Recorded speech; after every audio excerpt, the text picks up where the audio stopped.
not lie, my coffee might not look like barista type of coffee, but it tastes equally as good.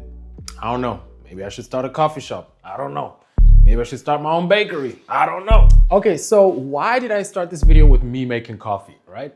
I could have just gone to a coffee shop and gotten coffee. I could have ordered in coffee, right? I could have made instant coffee. We say no to instant coffee. But instead I decided to make it myself, right? Now this is because the topic that we're gonna be talking about today is actually fundamental to what I just did, right? It's about something that can get you on a higher level compared to all other candidates if you're trying to find a job, right? It's about something that you pertain if you want to start a business that will allow you to keep your business running throughout whatever hurdles you face or whatever obstacles might come your way, right? Now, this is not a skill. We're talking about something that people have to learn because it's about the world we live in, the ever-changing world where nothing is the same and nothing lasts forever. We're going to be talking about agility. Entire job roles have vanished because of AI. Startups go from 2 people in a garage to global companies in months. Whole business models collapse after a single tech update. And here's the crazy part. The people who keep rising to the top aren't always the smartest or the most experienced. They're the ones who adapt the fastest. We've seen people with years of expertise struggle to keep up to date with certain things. And we've seen people who barely even have a proper resume skyrocket past them. Now, this isn't because they were just smarter than them, no. This is because they moved faster. That's agility. And in a world changing this quickly, agility is the difference between staying relevant or getting left behind. So in short, if you ever felt like, hey, I have the right skills, but for some reason I keep falling behind and the world is moving faster than you are, this video is the upgrade that you've been missing. And for reference, my name is Chono C. I've helped many aspiring entrepreneurs build business plans, but I also know what it's like to be lost. I was once a student and I didn't know where to go with the ambitions and ideas that I had. That's why I'm super passionate about the topics that I talk about, because these topics help you change confusion into clarity, helping you find the right opportunities and actionable opportunities as well. I'm pretty sure this is gonna sound familiar. Make sure you get as many certificates as you can. Stack as many skills as you have, and you're definitely gonna be fine. That's probably true. You can still do that, but here's also the reality. Tools change, tools update, roles evolve, and markets pivot. The people that win are not the ones that are most skilled. They are the ones who are able to adapt quickly. That's agility. You can also say agility is how quickly can you learn? How quickly can you unlearn? How quickly can you reposition when things are shifting? Here's a real life example. As soon as AI dropped, people learned it. People adopted it, put it into their workflow, quickly move on. They know how to use it, they know how to implement it, they know how to integrate it into their workflow, and they're able to say whether it's useful or not. Now, here's a more traditional example. The business changes, teams have to reshift. Leaders or team members adapt to this shift, changing their roles or adding or removing certain things that are not required anymore and are moving together with the business.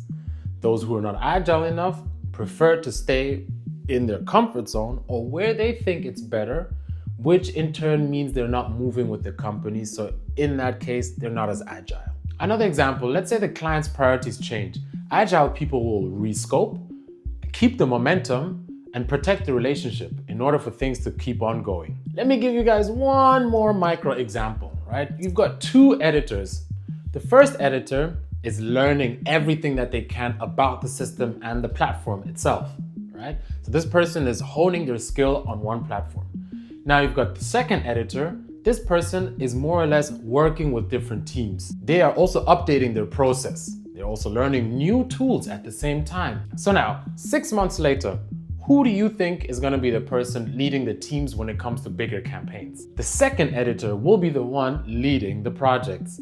They have the same technical base, but different agility. Now, before I continue, I just want to clarify that obviously there's other factors that play a role. For example, you want to pertain your personal creativity. You have social morals that you would like to also retain and not be confronted to any other type of ideology that the company might impose on you, which is completely fine. Now, in this video, I don't want you to focus too much on the details of adapting or changing, right? I want you to focus more on why it is important to shift your skills or shift your perspective when the market itself or the business is shifting as well. And then it becomes easier for you to make a conscious decision on whether you will also shift at the same speed, at the same pace, or in the same direction, or if you decide to go a different direction. And now with that said, I want to focus on what agility really means, right? Because I don't want agility to sound like some chaotic type of work or chaotic way of work, right? I don't want it to seem like whenever something happens or whenever things change, you must change as well, right?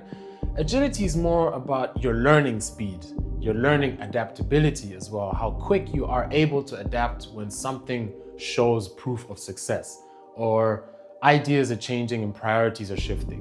How quickly are you able to assess the situation for the better or for good? So agility is a repeatable way of working. Flexibility, how easily you shift tactics without losing the goal. Resilience, how you handle setbacks and keep moving forward. Collaboration, how fast you can sync with others when plans are changing. And lastly, experimentation, how quickly you are to test, measure, and iterate. So now my favorite question, where can I do an agility test? How can I do it? And what does it look like, right? Of course, you can do the agility test on SMRT.bio. Now, on SMRT.bio, the agility test helps you measure agility objectively. It's super quick and practical. You're gonna answer role-specific statements, and then you're gonna get a visual breakdown of your agility profile, where you're strong at, where you're okay at, where you're pretty good, and where you really need to level up. Now, it's just like the appraisal test that we talked about earlier. And if you haven't seen that video, I would advise you to go see it right now, because that is the tool that will help you really know what you should be focusing on and what you can let other people focus on. And at the same time, this tool will help you really zone in on that specific skill and develop it without wasting too much time. And one of the things that I love the most about using this platform is that, once again, it's not just going to show you your score. It's really going to show you, first of all, to give you a range of where you are, what the norm typically is, so you can understand like, hey, in this level, I need to be at this stage. And then it will allow you to also understand, okay, here I need to slow down because I don't need to focus on this too much. And then on these other sections, which you might think is more important for your field, you can really zone in on it, right? You can zone in and develop that skill instead of focusing on other areas. Okay, now we've talked about what the agility test is and how it works. Let me give you some real life examples so that you really understand how to adapt or how to apply this into your professional career. Let's say you're someone looking for a job. I think the biggest problem that a lot of people face when they're trying to show their profile is either not having enough proof or not knowing how to put the right words onto paper, right? So instead of writing, I am a fast learner, you can simply show your agility test and say, my adaptability profile shows high learning speed and collaboration. Here's how I managed to onboard this many people in this amount of time. Or here's how I managed to bring these results in this amount of time, based on this trend or that trend, or based on these metrics, right? So not only are you claiming that you are a fast learner and you're able to do these certain things, but you also have proof to back it up. And these are things that would have been initially pretty hard to show or even put onto paper if you didn't have the information to begin with, if you didn't have that self-assurity to begin with, right? Now let's take it over to the other side. Let's say you're an entrepreneur or a startup owner, right? And you're in that phase where you're struggling to ideate or just come up with proper solutions, right?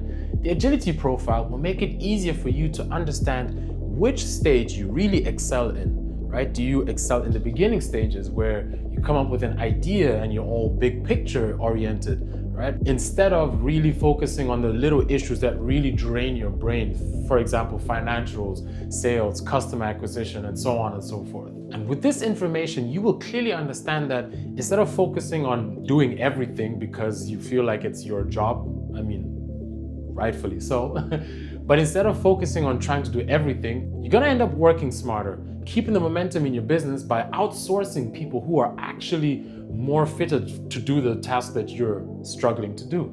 And that way your business will never lose momentum because now you're focusing on the things that you love and that you're good at, and you've got someone else focusing on the things that they're good at and that they love as well. Let's give a little different example to maybe things that we currently hear a lot, right? Let's say that you are a professional that's just shifting your career, right? Let's say you started off as an architect and now you want to get into creative direction, right? This agility profile will show you the skills or the strengths that you have, which you can transfer from that previous job and put into your new job. What might seem like, hey, nobody's ever done this before, and maybe the reason is because it just doesn't seem conventional or doesn't make sense, will all of a sudden look like a really big, unique factor that you will have on top of all the other people who are maybe just doing the same thing, right? You're gonna notice that you're able to see more detail-oriented things better than your typical creative director, mainly because you come from a background where being detail-oriented was extremely crucial. Now I want to focus on applying this, right? Once you've got your agility profile, pick one lever. Build a change routine. Weekly, try one new tool or feature and document a tiny lesson or share it with your team. Another thing you can try out is design your role around strengths. If you're high in cross-collaboration, volunteer to coordinate with stakeholders. If you're high in experimentation, lead A to B testing or rapid prototyping. Create an unlearning list. For example, tools, habits, processes you'll sunset this quarter on purpose. Another thing you can try out is keep receipts. Tracking agility really wins. For example, reduced onboarding time by 40%, or shipped 3 iterations in 2 weeks, or pivoted scope without missing deadline. These become bullets on your CV, your portfolio, or your founder updates. And now this is my favorite part. These are the things that I want you to know, feel, and do after hearing everything that I've talked about, right? What I really want you to know is that agility is a multiplier. It doesn't replace skills, it makes them future-proof. What do I want you to feel from this? I want you to feel not anxiety about change. I want you to feel equipped for it. I want you to feel like when change comes, you're gonna have an advantage, because this just gives you an opportunity to stay ahead of the game, stay ahead of everyone, especially when you feel like you're stuck or you're lagging behind, or you're just looking for a way to be competitively advantaged. And now, what do I want you to do after knowing this and knowing what to feel as well? I want you to go on your browser, type in www.smart.bio, and register because it's free and it's available on all platforms. And then I want you to take the agility test. Just take the test, it's free, share it with people, try it out. Take one lever, screenshot your results, track one win, and then repeat. Just keep doing it until you get into this mindset of, hey, I have a plan, I know how to adapt, and I know how to stay on top of the game. Now, if you're asking me about agility, or anybody that's able to master agility, it would sound like this person would become a threat in any industry, right? Because all this is saying is that you're able to turn uncertainty into momentum. You're able to turn uncertainty into whatever your or the business's definition of success is. So if you're ready to use change as your edge, then I can't wait to see what you guys come up with. And I'll see you in the next video. Ciao.